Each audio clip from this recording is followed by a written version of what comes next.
Assalamu alaikum. Today we are going to start contribution of Muslim scientists. The Muslim scientists have played great role in the development of biological science. They began experiments and observation from the first century of Hijrah. Following are some details about the important Muslim scientists who made significant contribution towards the development of biology.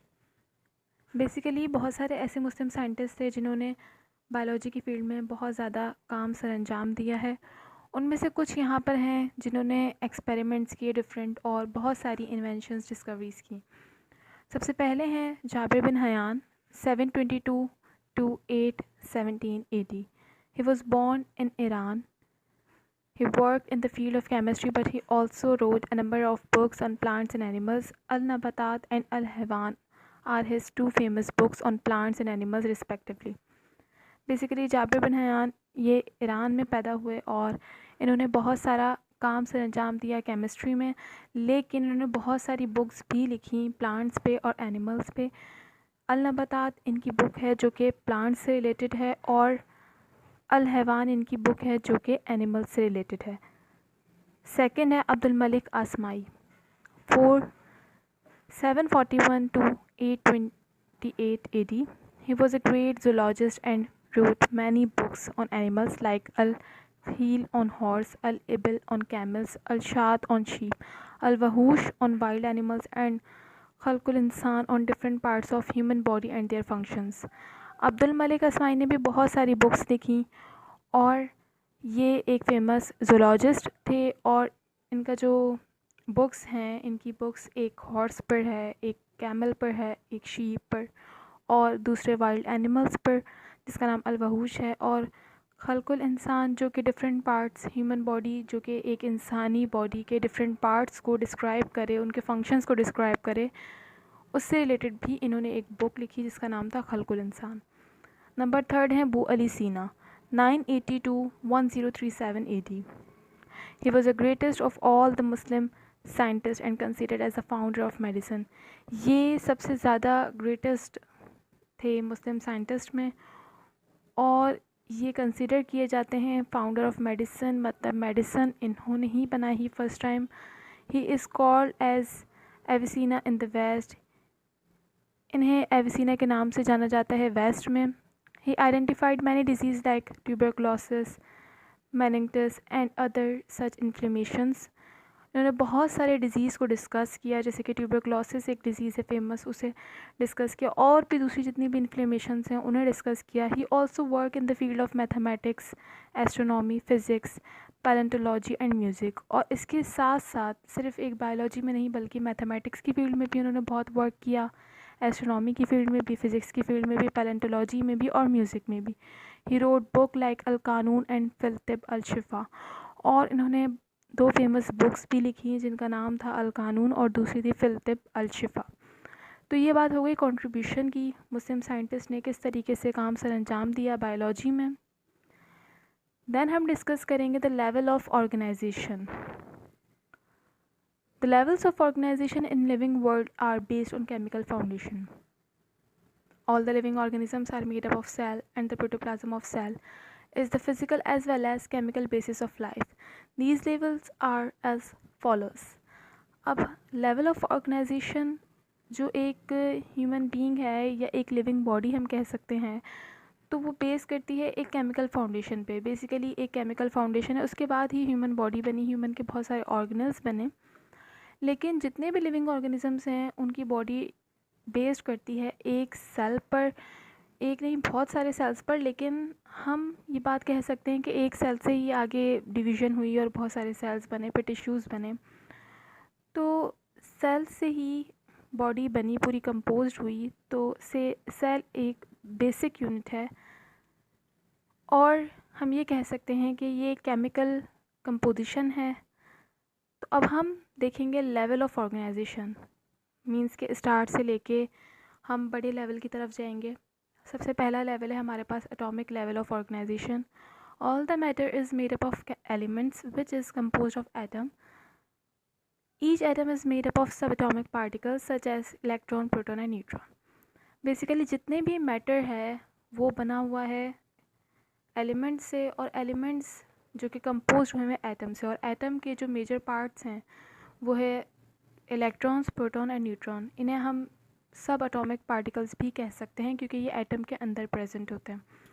In nature, there are more than 100 kind of elements, and among these, 16 elements are called as bioelements, which are vital for life. Basically, पूरी nature में 100 elements होते हैं और इनमें से 16 elements ऐसे होते हैं जिन्हें हम बायो एलिमेंट्स कहते हैं और जो कि बहुत इम्पॉर्टेंट हैं और बहुत मेजर रोल प्ले कर रहे हैं हमारी लाइफ में। और only 6 elements such as carbon, hydrogen, oxygen, nitrogen, sulfur and phosphorus are called basic elements of life. लेकिन 6 elements जो हैं, जो यहाँ पर मेंशन है, वो एक बेसिक रोल प्ले कर रहे हैं हमारी लाइफ में। तो एटॉमिक लेवल ऑफ ऑर्गेनाइजेशन सबसे पहले इसलिए है कि एटम्स सबसे छोटा पार्ट होते हैं, सबसे स्मॉलेस्ट पार्टिकल हैं। दैन हमारे पास आता है molecular level of organisation. Molecules are formed by the binding of atoms. These organic molecules of cells are called as biomolecules. Molecules basically जब atoms combine होते हैं तो molecule बनता है, तो हम इन्हें कह सकते हैं biomolecules. These are constructed in great variety and complexity. ये construct होते हैं बहुत सारी varieties में और complex भी होते हैं कुछ बहुत ज़्यादा। They are classified as micromolecules and macromolecules. इनको हम classify कर सकते हैं दो क्लासिफिकेशन है मेजर, एक माइक्रो मॉलिक्यूल्स और दूसरी है मैक्रो। माइक्रो और मैक्रो में फ़र्क ये है कि micro means small and macro means large. Glucose, amino acid and fatty acids are micro molecules. Glucose हो गया, अमाइनो एसिड हो गया, फैटी एसिड हो गया, ये माइक्रो मॉलिक्यूल्स है, मीन्स के स्मॉल मॉलिक्यूल्स हैं। Whereas carbohydrate, protein and lipids are macro molecules, जबकि कार्बोहाइड्रेट्स, प्रोटीन्स, लिपिड्स ये हैं मैक्रो मॉलिक्यूल्स, मीन्स के large molecules. The unit of macromolecules combine together to form macromolecules. और basically जब बहुत सारे माइक्रोमोलिक्यूल्स मीन्स छोटे मॉलिक्यूल जब कंबाइन होते हैं तो वो बनाते हैं बड़े मॉलिक्यूल, जिन्हें हम कहते हैं मैक्रोमोलिक्यूल्स। दैन हमारे पास नंबर 3 पे आता है cellular level of organisation. The biomolecules when work together in the form of suspension, it is called protoplasm. Protoplasm is the combination of organic and specific inorganic substances. जब biomolecule आपस में work करते हैं एक साथ तो उन्हें हम कह सकते हैं प्रोटोप्लाज्म। प्रोटोप्लाज्म एक कॉम्बिनेशन है जो कि ऑर्गेनिक और कुछ स्पेसिफिक इनऑर्गेनिक सब्सटेंसेस से मिलकर बनता है। When protoplasm work in the form of a unit, this is called cell. और जब प्रोटोप्लाज्म जब एक यूनिट की फॉर्म में वर्क करता है तो ये कहलाता है सेल। क्योंकि जब बहुत सारे ऑर्गेनिल्स उसके अंदर वर्क कर रहे हैं, डिफरेंट वर्क परफॉर्म कर रहे हैं, तो उस एक हमने यूनिट को, सिंगल यूनिट को कह दिया cell. Cell is the basic unit of living organism. ये बात बहुत इम्पॉर्टेंट कि सेल एक बेसिक यूनिट है लिविंग ऑर्गेनिज्म का, मीन्स के लिविंग बॉडी जो है उसके बगैर कुछ भी नहीं। When similar type of cell organise together in a group called tissues, और जब एक जैसे सेल्स आपस में कंबाइन होते हैं तो एक ग्रुप बनाते हैं और उस ग्रुप को हम कहते हैं tissues. The different types of tissues arrange in a particular manner to work together are called organs.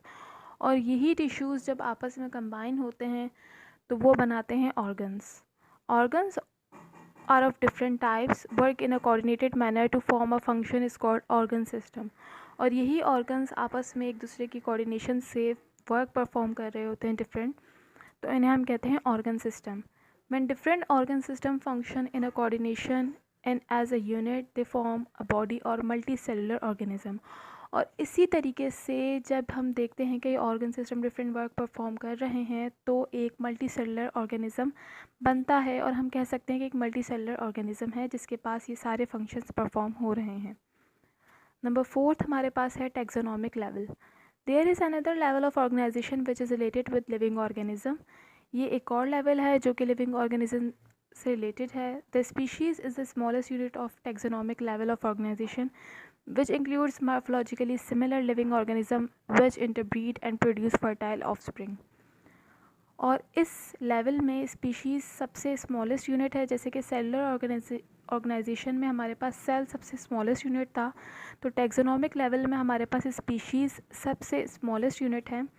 और स्पीशीज़ क्या होती हैं स्पीशीज़? बेसिकली मार्फोलॉजिकली मीन्स के मार्फोलॉजी हमने ब्रांचेस में पढ़ा था कि एक्सटर्नल जो अपीयरेंस होती है वो सिमिलर होती है। ऐसे लिविंग ऑर्गेनिज्म जिसकी एक्सटर्नल अपीयरेंस सिमिलर हो और वो आपस में इंटरब्रीड कर सकते हों और प्रोड्यूस कर सकते हों ऑफस्प्रिंग, तो स्पीशीज़ हम ऐसे ऑर्गेनिजम्स को कहते हैं और ये टैक्सोनॉमिक लेवल का सबसे छोटा यूनिट है।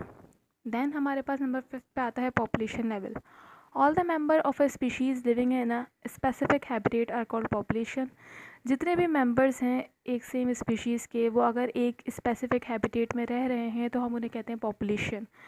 अब इसकी एग्जांपल क्या है? A group of parrot living on tree is called parrot population.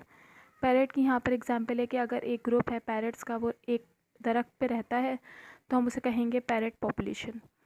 Then number 6 पे हमारे पास है community level. The members of different species living in a specific habitat are called as community. अब मेंबर्स डिफरेंट स्पीशीज़ के, मतलब different species एक ही जगह पर रह रही हैं, तो उन्हें हम कहते हैं community. A group of different kind of birds, इसकी एग्जांपल है कि बहुत सारे डिफरेंट तरह के बर्ड्स, कोयल भी ले लें, पैरट भी ले लें, क्रो भी ले लें, अगर वो एक दरख्त पे रह रहे हैं तो हम उसे कहेंगे बर्ड कम्युनिटी। मींस कि वो बर्ड्स तो हैं सारे लेकिन वो अलग अलग तरह के हैं। तो ये हो गया कम्युनिटी लेवल। उसके बाद है हमारे पास नंबर 7 पे ecological system.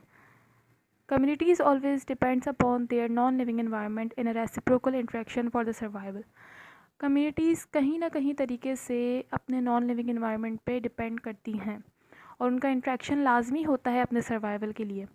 For example oxygen for respiration is obtain from environment. जैसे कि सबसे बेस्ट एग्जांपल है कि ऑक्सीजन चाहिए होता है रेस्पिरेशन के लिए और वो नॉन लिविंग इन्वायरमेंट से मिल रहा होता है, and in turn given out carbon dioxide. और जब इंसान या एनिमल्स एक्सहेल करते हैं तो वो कार्बन डाइऑक्साइड एक्सहेल आउट करते हैं अपनी बॉडी से, तो वो अपने इन्वायरमेंट को दे रहे हैं कार्बन डाइऑक्साइड और ऑक्सीजन इन्वायरमेंट से ले रहे हैं। This interaction is called ecosystem और इकोलॉजिकल सिस्टम।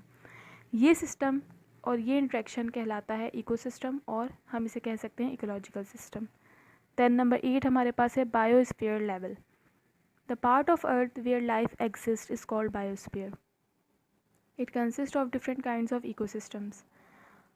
अब बायोस्फीयर किसे कहते हैं? जहाँ जहाँ पर अर्थ में, दुनिया में लाइफ एग्जिस्ट करती है उसको हम कहते हैं बायोस्फीयर। और बायोस्फीयर में बहुत सारे इकोसिस्टम आ जाते हैं। अब बहुत सारी ऐसी जगह भी है जहाँ पर ओशियन है, बहुत सारी जगह ऐसी भी है जो सी लेवल है, बहुत सारी जगह ऐसी है जो लैंड है, टेरेस्ट्रियल है। तो ये सारे जो एरियाज़ हैं जहाँ पर लाइफ एग्जिस्ट करती है उसे हम कहते हैं बायोस्फीयर। तो ये हो गया biosphere level. Thank you so much.